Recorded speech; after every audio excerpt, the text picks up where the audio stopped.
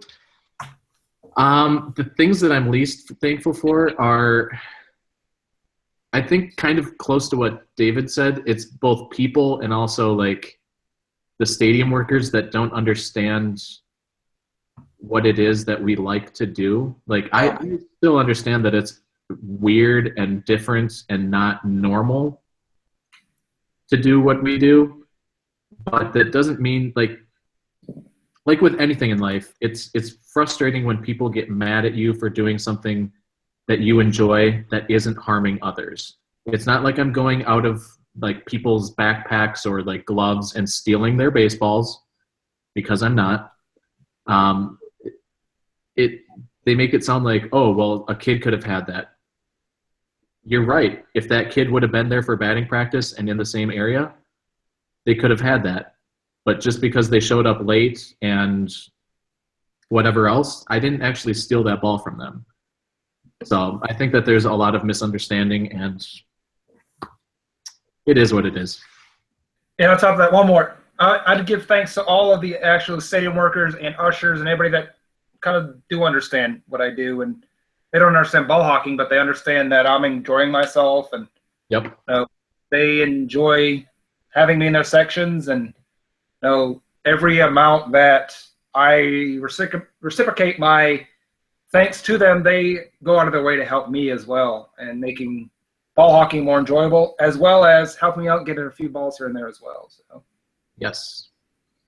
And I think that I've encountered that with other stadiums as well. So to all of the non-target field stadiums that I've visited, thank you. There's been a few people that have either offered some behind-the-scenes type of VIP stuff or tours, or just, I know the Cubs even gave me like a gift bag. So you guys are really cool. And don't give me a gift bag. Wow. Did you email them and say that you're coming from out of town? This guy did. I mean, all right. I guess they just don't like their fans. That's cool. They have so many bandwagon ones that it's hard for them to keep up. Very true. I mean, actually, most fans that go to Cubs games are bandwagon fans because the tickets are so expensive. Yeah. Just saying. So shout out to the White Sox for being fan-friendly.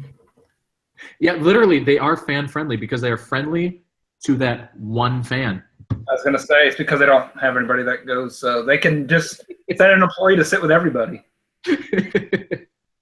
Oh, and also, I mean, the ushers are nearly non-existent, so I'm thankful for that. And Larry, you can attest to this. I'm thankful for the cell because they had a couple vegan options. So I was there. Yeah, I was there when Tony ate those things. You saw me touch that wiener, and that was a good wiener. The plump. Yeah, it was. So, David. Yes. This is a good segue. I think that we are both also very thankful for Hall & Oates, are we not? We are thankful for Hall & Oates. And that's because of Hall & Oates, along with a lot of other bands and groups, really it's kind of encapsulate all of the music of the 80s into why it's so great. And what makes music, especially from the 80s, probably before Larry and Cole were even a twinkle in their parents' eyes.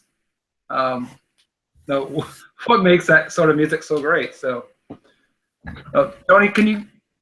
No, what got you turned on? Not turned on like hubba hubba, but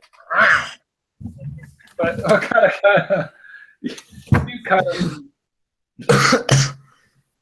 Okay. All right. What got me? What? What kind of turned you on to the music of the 80s? Kind of that whole style of Hall & Oates and the 80s pop. It really reminds me of being super young back in kindergarten. So kindergarten would have been 1989 for me. So I'm still quite young, but I can still say that I remember part of the 80s. But from what I remember about that, I remember a local radio station always being on in both of my parents' cars, especially my mom, because she would drop me off at daycare. And that was KQRS, and they played a lot of classic rock and also some of the 80s stuff that is now classic. And the first song that I can remember kind of vividly from the 80s era was back in that daycare. We were like trying to fall asleep or something. It was nap time. And of all the songs that was on KQRS, it was Money by Pink Floyd. So that is one of my first like 80s classic rock memories, and I would have to say that that's pretty sweet. Larry, what are the classics that you like from the 80s before you were born? The oldies, maybe even. I like Party Like It's 1999 by Prince because I was born in 1999. So so actually your parents were probably partying in 1998. Oh God, Tony, what the to be Sorry, fair, sorry, Mrs. Ebnery. Sorry. Oh, they didn't get married in 1990. Sorry, you were born in October, so they were partying in 1999. Early.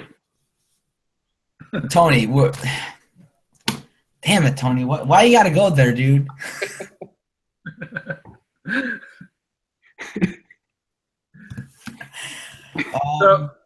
I like some Phil Collins, especially some Phil Collins that Tony played on Ballhawk Talk once. Coming in the air tonight, right?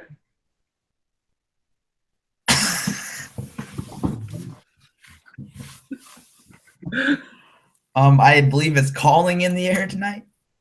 Oh. And if you remember, they played that when we were at the Herbivorous Butcher. That's true. Plus, it was raining out, just like in the song. Sure. Well, my music, I remember my music. I can't remember like a lot of this stuff, specifically songs, but my dad was a DJ in the 80s, and he probably has 5,000 records. That's not even an exaggeration. So I've always been around that music, the early 80s and mid 80s, and it's just fun and borderline cheesy almost that it makes it even better.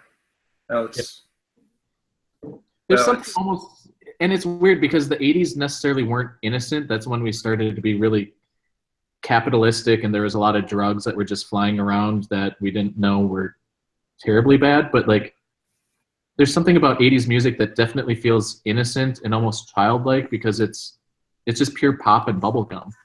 Yeah. Back then I'm sure that there was meaning behind it, but if you look at it now, it's almost like, what the hell are they talking about? Because it doesn't make any sense. And maybe that's the cocaine talking. Who knows? It probably is. But they're chasing the purple dragon. They're chasing the dragon. So what kind of music do you enjoy? Like, is there stuff that's not 80s that you enjoy? Do you enjoy any of the modern stuff right now? Not so much now. I think as I've gotten older, I've kind of settled into more of the grunge alternative rock stuff. I like a lot of stuff that I don't even know what it is. And a lot of times you'll just pick it up and hear about it on TV shows. And Sam is probably the greatest thing ever because now you can actually, you just don't hear a song once. You can figure out what it is and and get it later. And most of the stuff is people that you may never have heard of before. So, so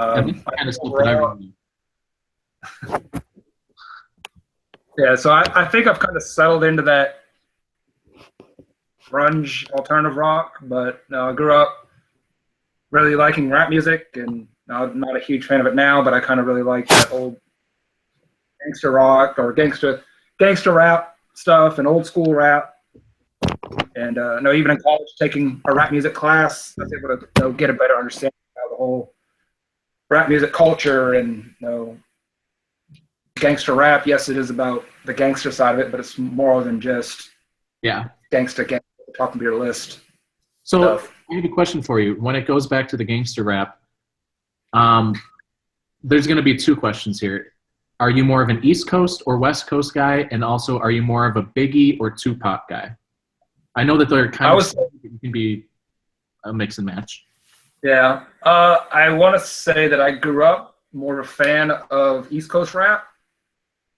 I loved Wu-Tang and Method Man and Old Dirty Bastard and that whole group, Raekwon and Jizza. the Jizza, the Genius. But I think when it comes down to the actual individual, the kings of the East Coast, West Coast, especially in the 90s, I think that I would put myself more on the side of Tupac. How about you, Larry?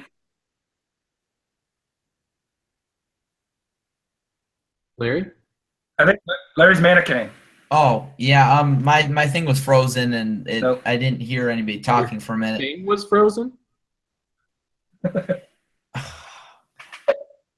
You There's a name for that. You guys are off the rails. To like answer the question of what music I like to listen to. Yeah. Like the Cake of the Ocean. No, I'm not about that stuff. Well, oh God, I've talked myself into a corner. But I listen to a lot of rap music. My personal favorites are Lil Wayne, just because his lyrics are just ridiculous sometimes. They're hilarious. What? Okay. All right.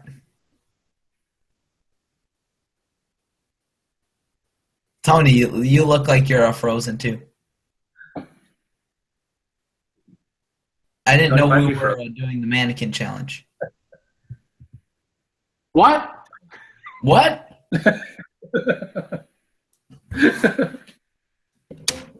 Okay. So do you have a favorite band or favorite artist or anything like that? If you were to just, like a desert island, one artist or one album or one song, what is it? I'm not necessarily sure. Artist, like I said, would probably be Lil Wayne. I just enjoy his music. It makes me laugh. And he's got some pretty good songs that I like to listen to before I play baseball or even play golf. Gets me pretty. Did you enjoy his rock album? Did I enjoy what? His rock album, that one with Prom Queen on it. What? He did an album where he played guitar on it, and he said that it's his rock album, and it had the song Prom Queen and a few other songs, and in fact, one with Eminem on it. It was probably 2009, 2010. I mean, that was all right. Okay. I can't think of any specific favorite songs off the top of my head right now. I mean, I don't consider myself that knowledgeable when it comes to music. Although I do listen to a lot of music. Is it more background? I just don't really follow it, you know? Is it more in the background rather than you focusing on it? Yeah. Like when I'm listening, I don't listen to a lot of the lyrics unless it is Lil Wayne, because some of his lyrics are just great. One of my personal favorites is "Tell the Toilet I'm the Shit." Said that. I found that one pretty interesting. So yeah. And so David, we'll circle back, but do you want to tell people exactly why we're talking a little bit about music and maybe fill in what we're going to do with it? I think one of the things that, besides just ball hawking, that Tony and I are both into outside of just listening to music and listening to music of the 80s, it's I guess kind of looking at music as I don't know what words I'm looking for here, Tony. Music as part of making life fun, I guess. We always want to have music part of our show and talk about music as much as possible, at different levels and things along those lines. But one of the things that we always saw that make fun in baseball is the fact that we both enjoy Hall & Oates as well. So, so I think it circles back to the weird Hall & Oates thing that we both shared and bonded over, and then the fact that like baseball to me also really involves music because you have the walk-up songs, you have guys in the clubhouse trying to get pumped up by music. It's something that like is really deep and can really complement baseball as well as other areas of your life really well. And since we both like it, we're both gonna have it on the show. So I think that's pretty much it. David, do you want to carry us out, and I'll play a little bit of some Hall & Oates as we leave? That'll be great. No, just again, thanks for joining us for the second episode of Ballhawk Blab. Tony and I have been talking about some other things to do outside of just your typical let's talk about ball hawking. We've planned a couple of episodes that will kind of supplement what we're doing here. Would be a lot of fun, so be on the lookout for those things too. But yeah, so now you have a big show coming up here soon. Obviously, Ballhawk, and Tony's gonna pass out Hall & Oates. Thank you, Larry. We love you. Still watching you. Go watch Ballhawk Talk now, because they're the real stars. In about an hour and a half. Yes. Hour and a half. You have time to plan. And Larry, you probably have time to take a big dump, just like you always do before your show. Actually, I'm planning on doing that as soon as I get home. All right, guys. Happy Thanksgiving, and we love you. So long.